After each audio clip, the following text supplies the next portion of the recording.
So many have come to me, carrying the same heavy question in their hearts. Why am I this way? Why can't I change, no matter how much I wish to? Perhaps you have asked this of yourself as well, but what if I told you the answer does not lie in your personality at all? The reason is a story, a memory your soul has carried long before this life began. And today, we will learn how you can become the author of a new chapter. Chapter 1: The Unseen Chains. Why do we suffer?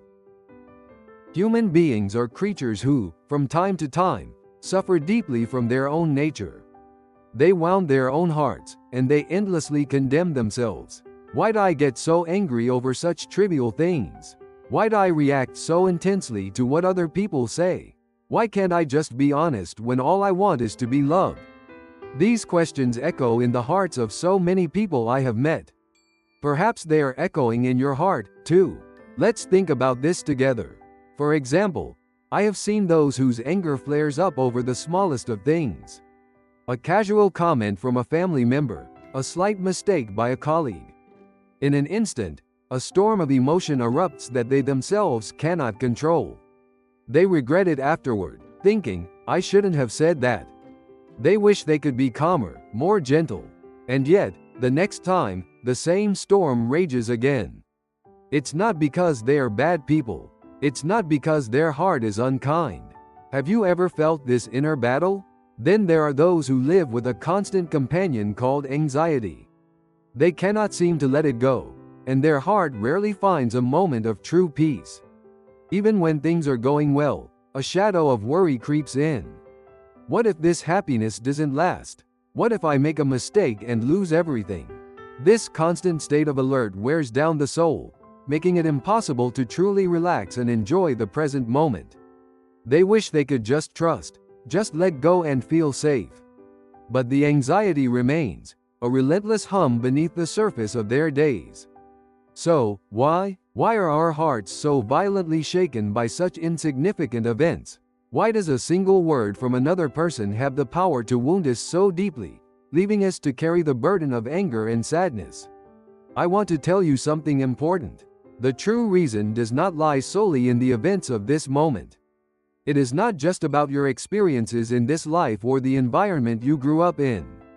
No, the real cause lies sleeping in a much, much deeper place.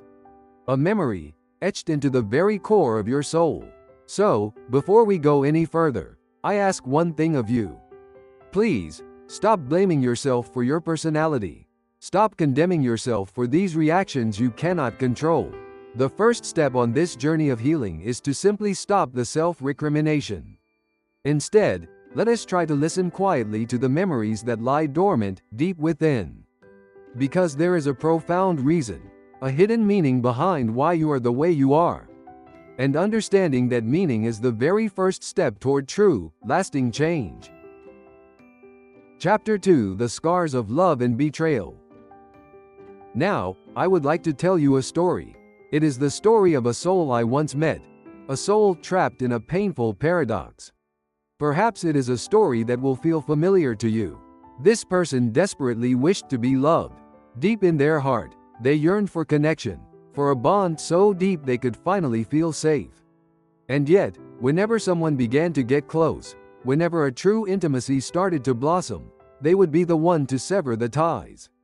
They would push the other person away, build a wall, and retreat into solitude. I remember them speaking to me, with tears streaming down their face. Why am I always like this? I find someone wonderful. I feel happiness I've never known. And then, I destroy it myself. Every single time. Let me invite you into the world of their soul for a moment. Imagine the joy of meeting someone who understands you. The warmth of being seen, of being accepted. But then, a cold fear begins to creep in. A whisper from a place you cannot name. This won't last. You will be hurt. You will be abandoned. This fear grows louder than the joy, more powerful than the love. And so, to protect yourself from the pain of a future loss, you create that loss yourself, right here in the present. It is a desperate act of self-preservation. As I quietly gazed into their soul, the source of this profound fear became clear. It was not a memory from this lifetime. I saw a vision from a life long past. A life where they had placed their entire trust in one person. The person they believed in more than anyone else in the world.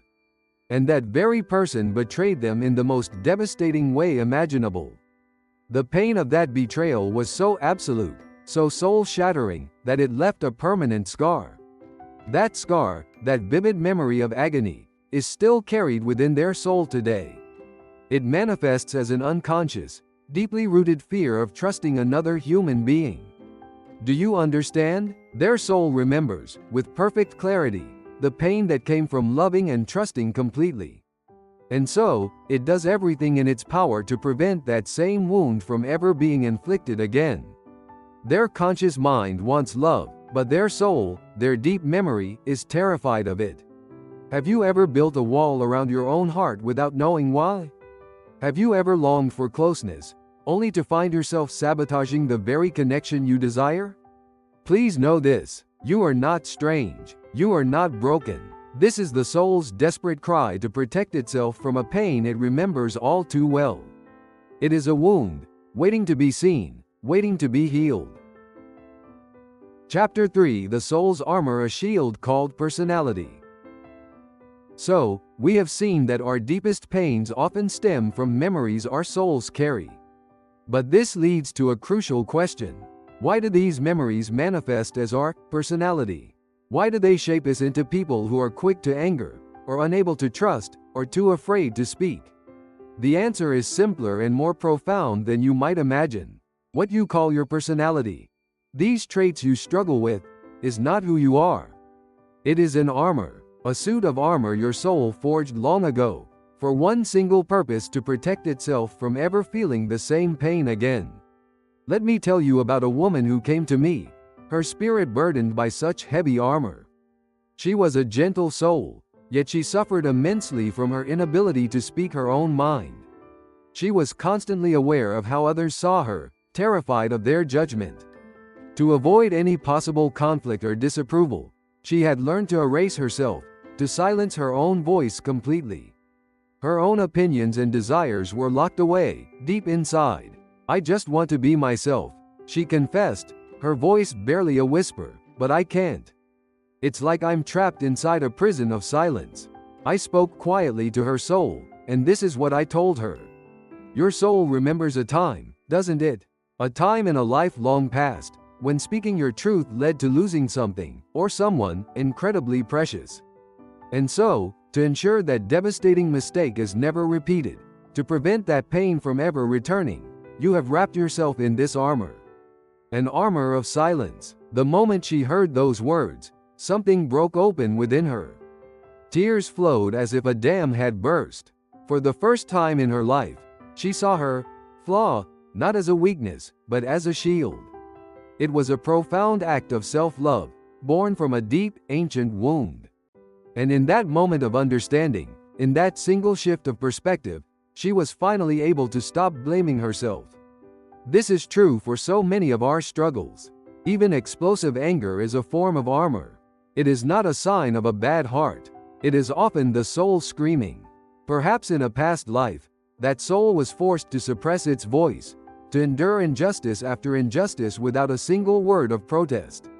A soul that died with its words trapped inside may be reborn with a tendency to let its emotions explode. That anger is a defense mechanism, a declaration: "This time, I will not be silenced." Do you see? Your anger, your anxiety, your silence, all of it. It is the evidence of a time when your soul fought desperately to protect something precious. It is a trace of a battle you have long since forgotten. So please, do not despise your armor. Do not blame it for weighing you down. First, simply acknowledge its presence. Recognize that it was forged for a noble reason. That simple act of acceptance is the beginning. It is how the soul, finally feeling seen and understood, can begin to loosen its grip. Chapter 4: The Echoes of the Past, Obsessions and Habits. Now, let's look at this from a different angle. What about those peculiar habits or unexplainable obsessions we have? The things that make us think, "Why am I so particular about this one thing?" These are not mere personality quirks. They are echoes. They are the soul's records, accumulated over lifetimes. Picture a merchant I once knew. He was a good and honest man, but he was tormented by an obsession with perfection. If the numbers in his accounting books were off by a single coin, he could not sleep. He would spend hours, sometimes all night, hunting for the source of the tiny error. His family would plead with him. It doesn't matter that much, but to him, it mattered more than anything. He himself suffered, wondering, why does this drive me so mad? When I looked into the records of his soul, the reason was written there as clear as day. In a past life, he had been a merchant then, too. But in that life, he made a single, catastrophic mistake in his business. A miscalculation, an oversight. And that one mistake caused him to lose everything. His business, his home, his fortune. He and his family were cast out onto the streets, plunged into poverty and despair. The pain and regret from that failure, the agony of having let his family down, were immense. That powerful memory was etched deeply into his soul's record, and in this current life, it has surfaced as an intense, overwhelming obsession with perfect management. His soul is trying to ensure that the past tragedy never, ever happens again.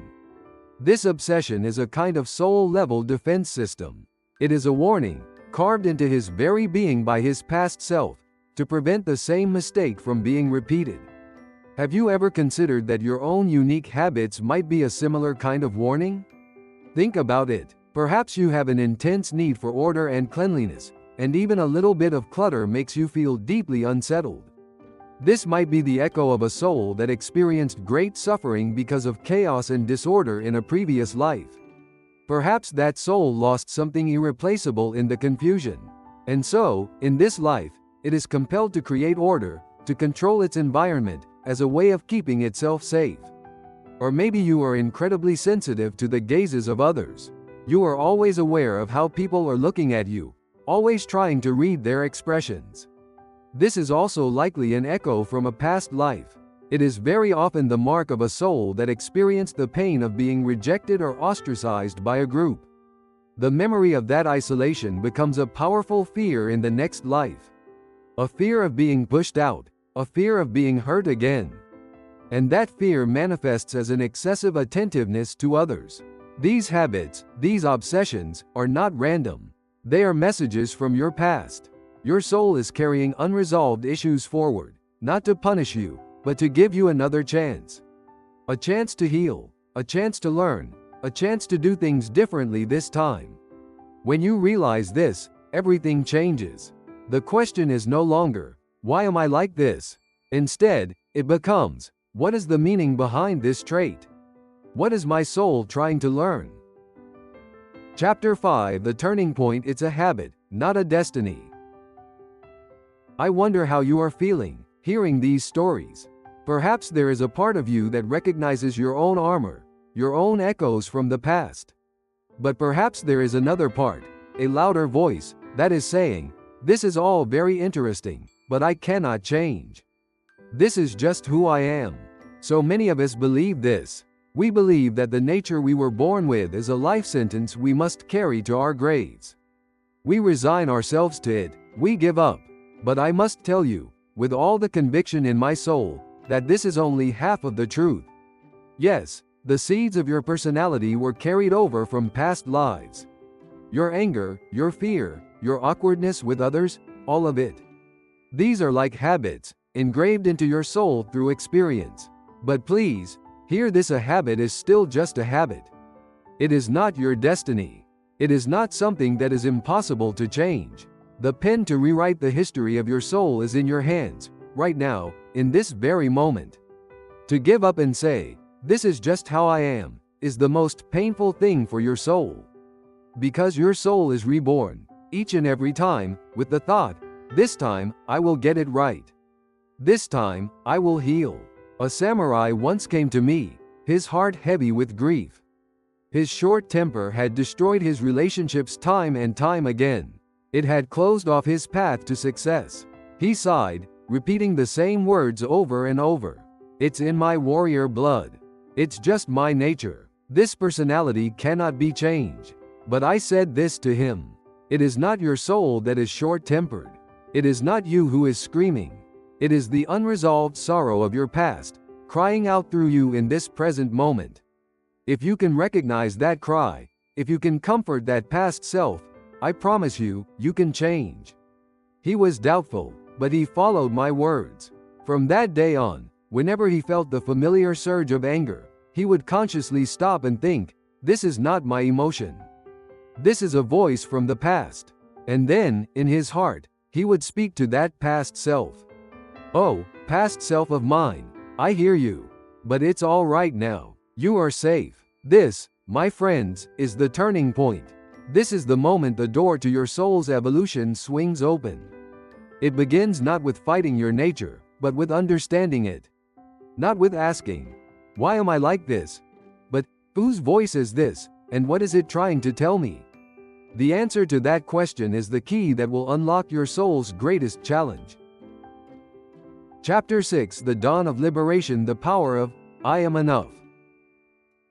We have journeyed into the past, haven't we? We have seen that your personality is an armor, an echo, a habit carried over by your soul. And we have learned that the first step to change is to know. To know why you have this personality, what you are afraid of, where this emotion comes from. This questioning is the key to solving your soul's homework. But there is one more thing. Something so crucial, so fundamentally important, that without it, no true change can ever begin.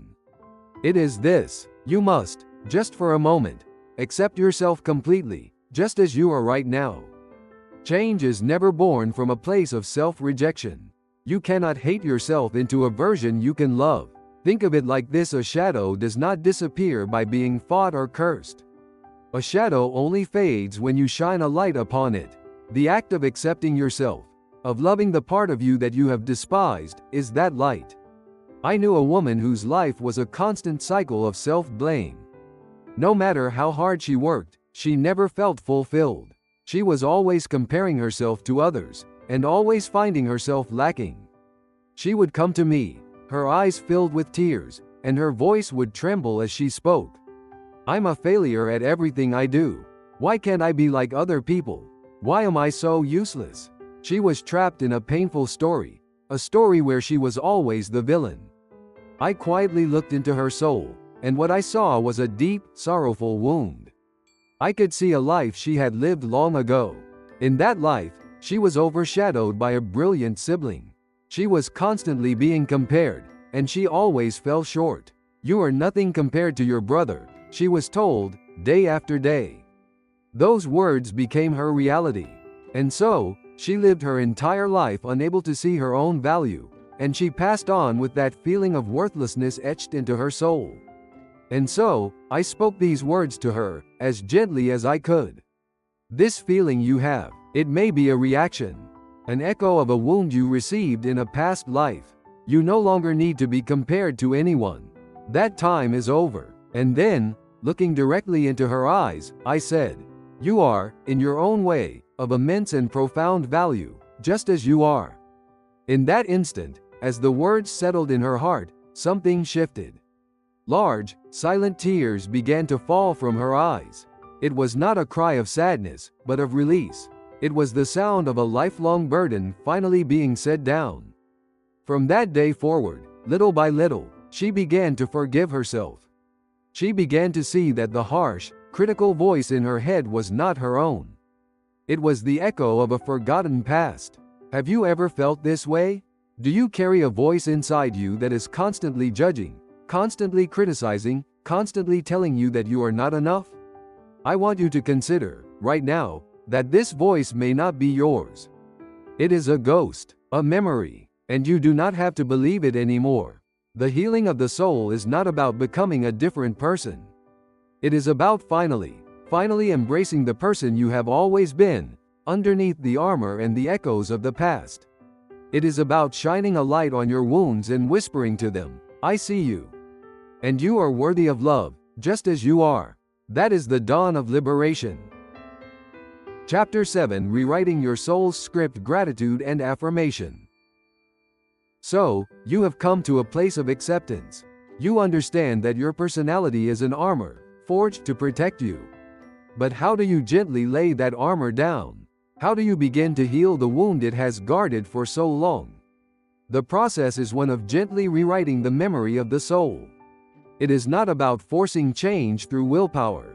That would be like trying to rip the armor off, which would only cause more pain. Instead, you must acknowledge it, thank it, and then wrap it in a new, gentler memory. This is the work of healing. Let me share the story of a merchant who was tormented by his inability to trust people. He wanted to believe in the goodness of others. He wanted to open his heart. But he could not. This contradiction caused him the most profound suffering. When I looked into his soul, I saw a memory from a past life. A memory of being betrayed by those he held dearest, losing everything, his wealth, his family, because of their deception. The pain was so deep, so absolute, that his soul made a vow, I will never trust anyone again. Do you see? His suspicious nature was his armor. It was the very thing that had kept his soul from shattering completely after that devastating experience. So, I told him this. Your inability to trust is the armor that protected your soul from past pain. Because it was there, your soul was kept safe. First, you must thank this armor. Thank it for its service. And then, you must tell it, gently, that it is no longer needed. Tell it, it's okay now. You are safe. This is a practice you can begin today. Find a quiet moment. Close your eyes. Think of the part of your personality that causes you the most pain, your anger, your fear, your anxiety. See it not as a flaw, but as your armor. And then, in your heart, speak these words to it. Thank you. Thank you for protecting me for so long. I know you kept me safe. I am grateful for your presence. But you can rest now. The old danger has passed. I am safe now. The merchant did this every single day. In his heart, he would say, thank you for being so suspicious. Because of you, I was protected. But it's okay now. I am safe. 6 months later, he returned to me. A gentle peace had settled over him, and a soft smile played on his lips. He told me, it's strange. I'm not afraid of people anymore. This is what it means to rewrite the script of the soul. It is a work of gentleness, of acknowledgement, and of wrapping old memories in a new feeling of safety and love. When you do this, your soul feels secure. It understands that the war is over. And when the soul feels safe, it can finally, willingly, let go of its old, heavy armor. Your soul is not trying to hurt you. It is simply waiting for you to come home to it, and tell it that everything is going to be all right. Chapter 8: The body remembers messages from physical pains. We have spoken at length about the memories of the heart, the wounds of the soul. But what if I told you that the soul does not only speak through your emotions and personality? What if it also speaks through your physical body? Have you ever experienced a pain for which there is no explanation? A recurring discomfort? A strange sensation that doctors simply cannot diagnose? These are not always mere physical ailments. In many cases I have observed, these are messages sent from your soul through the vessel of your body. Consider the case of a young woman, the daughter of a merchant. For years, she was tormented by a mysterious pain in her legs. Her family took her to see every famous physician, but they all came to the same conclusion: there is nothing physically wrong. Yet, the pain was real. It was agonizing. On some days, it was so severe that she could barely walk. Her family was at a loss. When I was permitted to observe the story of her soul, a forgotten memory came to light. In a life lived long ago, she had been held captive. Her legs were bound in heavy chains, her freedom completely stolen. The desperate yearning to run, to escape, but being unable to move, that feeling of powerlessness. That profound sorrow was the last thing her soul remembered before that life ended. That unresolved memory, that spiritual agony of being trapped, had manifested in this lifetime as a physical pain in her legs. The body was replaying a story the conscious mind had long forgotten. This is not an isolated phenomenon. Think of a warrior I once met, who complained of a constant, strange discomfort in the back of his neck. He described it as a feeling that something was always wrapped around it. Again, examinations revealed nothing. But his soul's history told a different story. In a previous life, he had been falsely accused of a terrible crime. As a result, he met a dishonorable and tragic end. The suffering and injustice of that moment, the final sensation of his life being taken from him, remained as an energetic residue. It was this residue that he was still feeling in this life, as a persistent, unexplainable sensation in his neck. So, I ask you to think now. Is there a part of your body that speaks to you in this way? A chronic ache in your shoulder, a strange tightness in your chest, a recurring pain that seems to have no source? Do not dismiss it. Do not ignore it. Your body is trying to tell you something. It is pointing to a place where a past memory is still held. This is not a punishment. It is an invitation to heal. Try this. Place a gentle hand on that part of your body. Close your eyes, and instead of resisting the pain, simply acknowledge it. And then, speak to it in your heart. If it is a feeling of being trapped, like the young woman's legs, you might say, "I hear you, but that time is over now. You are free." If it is a feeling of old sorrow, like the warrior's neck, you might whisper, "Your honor has been restored. You no longer need to suffer." Your soul is speaking to you. The memories it holds are not just in your mind, they are in your very cells. By listening to the language of your body, by offering it comfort and release, you can heal the wounds of the past on the deepest possible level. Chapter 9: Beyond Karma, From Punishment to a Lesson. There is a law in the universe, a great and silent principle that governs the journey of the soul. It is the simple law of cause and effect. The idea that the seeds we sow in one lifetime will eventually, across the ages, bear fruit. Some call this principle karma, but I find that word is often misunderstood. It is often thought of as a system of punishment and reward. That is not the truth. It is not a punishment. It is a classroom. It is the soul's own compassionate learning system, designed to bring itself into perfect balance. Let me show you how this beautiful system works. Imagine a monk I once knew, a man who had dedicated his life to spiritual practice. Yet, he was tormented by a deeply ingrained personality trait. He believed that he was always at fault. If a problem arose in the temple, he would immediately assume it was his responsibility. If someone criticized him, he would apologize without a second thought. He confessed to me, his voice filled with anguish, "Why'd I blame myself so much? I wish I could be more confident, but I just can't." His soul was learning a profound lesson. When I was allowed to see his soul's journey, I saw that in a previous life, he had been a powerful and strict judge. He had wielded the law like a sword, condemning many people with severe judgments. In his mind, he was serving justice, but in his righteousness, he had forgotten mercy. He had caused great suffering, believing he was in the right. The deep regret he felt at the end of that life, the realization of the pain he had caused, became the seed for his next lesson. Do you see the perfect balance? The soul that had been too quick to blame others was now learning, from the inside out, what it feels like to be the one who is blamed. It was not a punishment for his past actions. It was a curriculum, designed by his own soul, to learn the missing piece of his own compassion. Now, let's turn to another soul, that of a farmer. This man was strong and capable, but he had one unshakable rule: he could never, ever borrow anything from anyone. Even when he was in dire need, he could not bring himself to ask for help. To him, seeking aid was the ultimate shame. His soul's history revealed a similar, but opposite, story. In a past life, he had been a ruthless moneylender.